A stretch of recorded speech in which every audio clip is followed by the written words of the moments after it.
Questo aspetto Neymar è un jugador importante.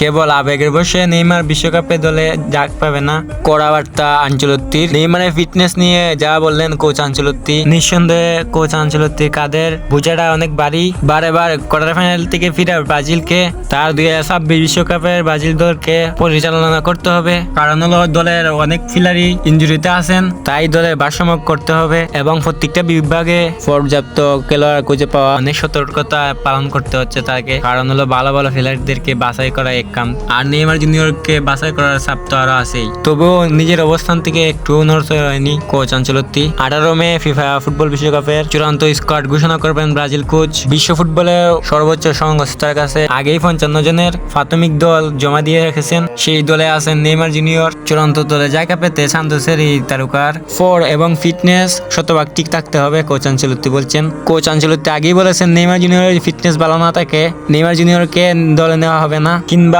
ভক্তদের আবেগের কেন্দ্রবিন্দু জুনিয়র। বিশ্বকাপের দল গঠন নিয়ে রডার্সকে দেওয়া এক সাক্ষাৎকারে কোচ আনচেলত্তি বলেছেন, যে কোনো আপনাকে পছন্দ করতে হবে, আপনার অনেক বিষয় নিয়ে বিবেচনা করা দরকার। সবসময় যে প্রতিভা দেখে আসছেন তার সুবাদে নেইমার বিশ্বকাপ খেলার জন্য পুরোপুরি একজন ভালো ফুটবলার। কোচ আনচেলত্তি বলেছেন, নেইমার জুনিয়র এখন যে ফর্মে আছেন, এই ফর্মে থাকলে বিশ্বকাপে তিনি খুব তাড়াতাড়ি জায়গা পেয়ে নেবেন। তো এখন খালি নেইমার জুনিয়র যদি ইনজুরিত না পড়েন, তাহলেই আশা করা যাক কোচ আনচেলত্তি নেইমার জুনিয়রকে স্কোয়াডে রাখবেন। কোচ আনচেলত্তি আরো বলেন, নেইমার জুনিয়র আমার টিমের one of the best player, তাকে নিয়ে বিশ্বকাপ যদি খেলি আমি, তাহলে আশা করা যায় বিশ্বকাপে অনেক ভালো কিছু করতে পারবো। আর উনি আরো বলেন, নেইমার জুনিয়র যদি ফিট থাকেন তাহলে কিন্তু বিশ্বকাপ দলে চান্স পাবেন। খালি এখন নেইমার জুনিয়র ইনজুরিত না পড়লেই হয়েছে। সান্তোসের হয়ে যে পারফরমেন্স দেখাইতেছেন নেইমার জুনিয়র, তা যথেষ্ট।